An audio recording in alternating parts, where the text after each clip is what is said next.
tudo bem com vocês? Meu nome é Abraão Rodrigues, eu sou psicólogo e esse vídeo é uma continuação, de uma discussão iniciada por um outro, no qual eu falei um pouco sobre as discussões levantadas por Vygotsky a respeito das relações, das possíveis relações existentes entre aprendizado e desenvolvimento. No vídeo anterior, portanto, eu apresentei algumas das tendências teóricas que pensavam essa relação e que Vygotsky discorre em alguns de seus textos. Então, a primeira categoria pensou o desenvolvimento como sendo um processo independente da aprendizagem, de modo que a aprendizagem não foi vista como um fenômeno, um evento que contribuiria para o desenvolvimento, mas antes ela dependeria que o sujeito se desenvolvesse para ocorrer. Uma segunda categoria via a aprendizagem como um sinônimo de desenvolvimento, de modo que aprender seria praticamente a mesma coisa que se desenvolver. E uma terceira categoria que apresentou uma interdependência entre desenvolvimento e aprendizagem, mas que ainda colocou o desenvolvimento, assim como a primeira teoria, colocou mais ênfase no desenvolvimento, assim como a primeira categoria teórica.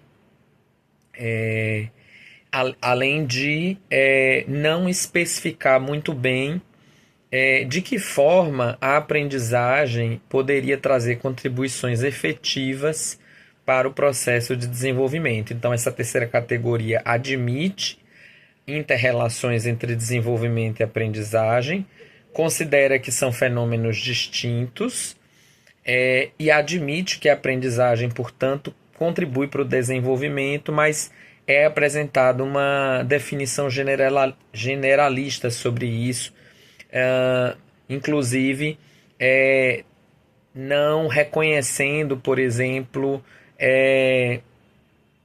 diferenças em relação ao tipo de aprendizagem e, consequentemente, que tipo de desenvolvimento poderia ocorrer em em cada tipo de aprendizagem, de modo que para eles qualquer aprendizagem levaria a um desenvolvimento geral, das faculdades mentais dos indivíduos. Todo esse, e claro, aqui nós estamos relembrando, essas três categorias foram, vamos dizer assim, criticadas por Vygotsky, embora ele de alguma forma visse na terceira categoria um ponto maior de aproximação, uma vez que ele admite que há uma espécie de avanço, no sentido de que a aprendizagem e o desenvolvimento são vistos como eventos distintos, tal como ele vê, mas que se relacionam mutuamente, tendo a aprendizagem agora um lugar relevante para ocasionar o desenvolvimento. Então é como se ele tivesse uma maior aproximação dessa categoria.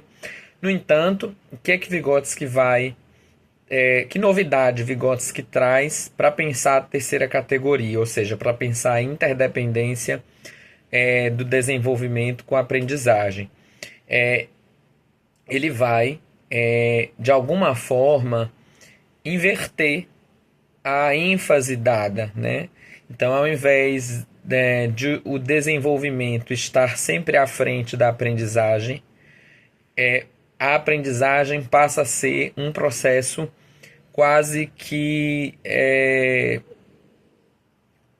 fulcral para que o desenvolvimento aconteça.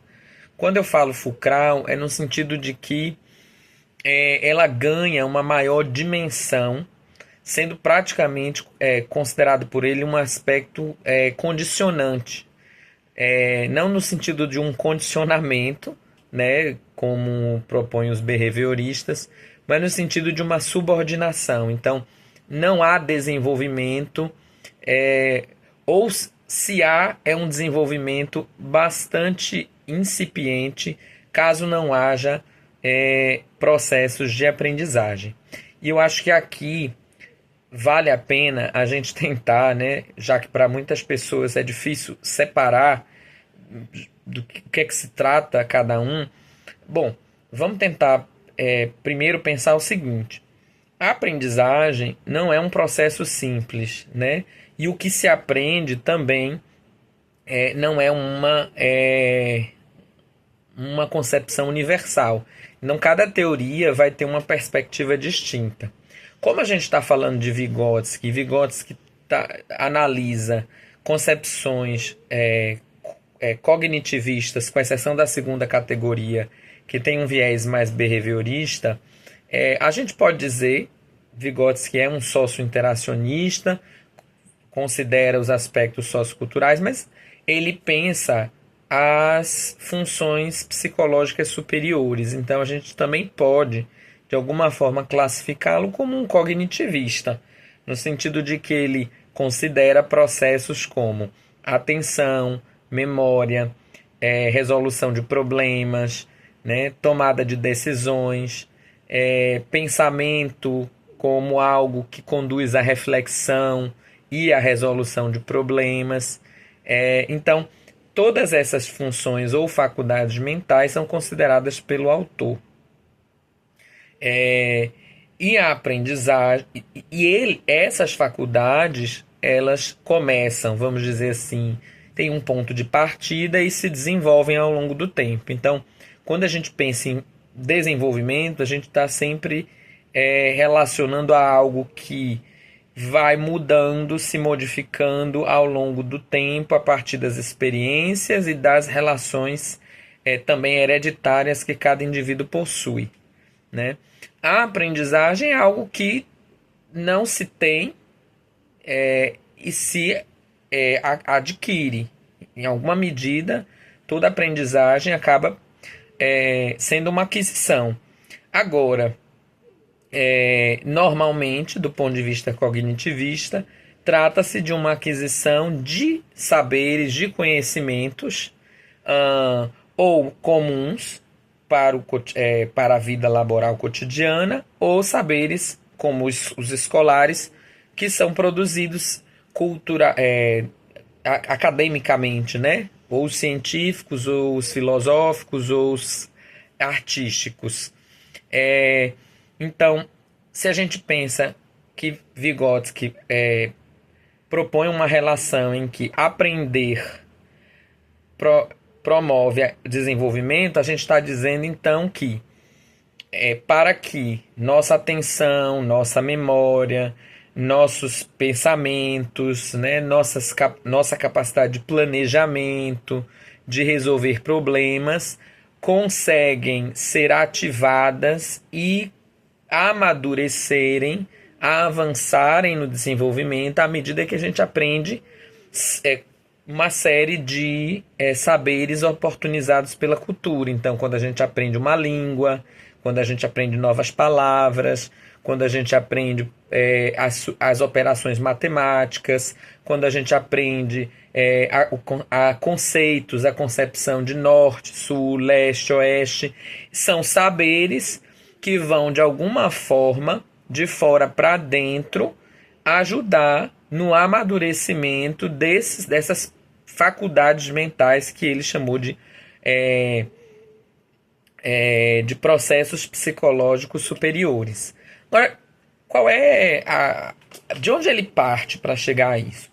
Primeiro, Vygotsky vai dizer que, de alguma maneira, quando a criança é testada, ou quando as pessoas vão medir o nível de desenvolvimento delas, elas observam apenas o que a criança consegue fazer sozinha, sem nenhum tipo de auxílio.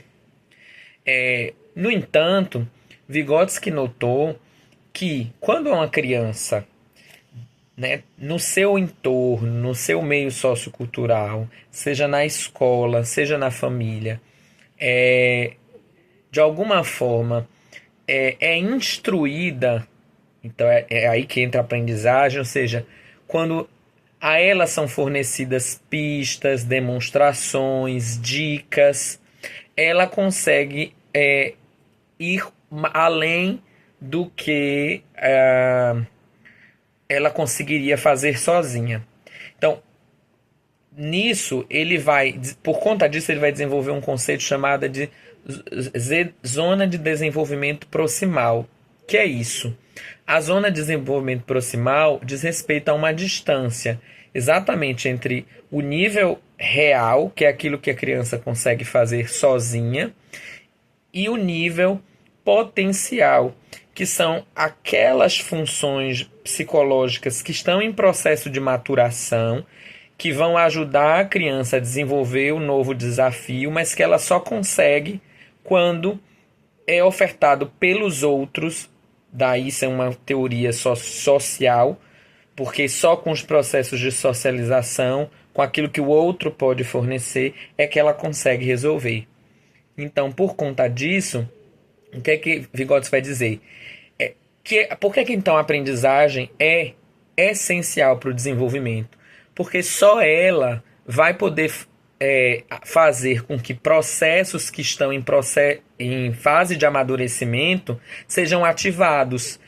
Enquanto a criança só se depara com o desafio e faz aquilo que ela já aprendeu, ela só vai lidar, só vai apresentar e só vai exercitar as faculdades mentais que já estão prontas.